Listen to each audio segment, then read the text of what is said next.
मुसळधार पावसामुळे इंद्रायणी नदीला पूर आलाय। वारकऱ्यांनी आळंदीमध्ये जाऊ नका, पुण्यामध्ये थांबा। देहू शहरात प्रवेश करणं सध्या सुरक्षित नाहीये। वादळे जाई छेडुनी, तुफाने येई घेरुनी, तुमजला सवे घेऊनी घेऊनी घेऊनी।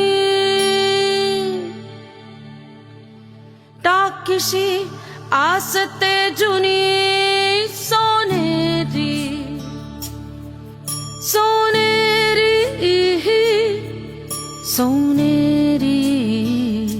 हे देवा मला पावकी रे, ए देवा मला गावकी रे, ए देवा घे धावकी रे, ए देवा मला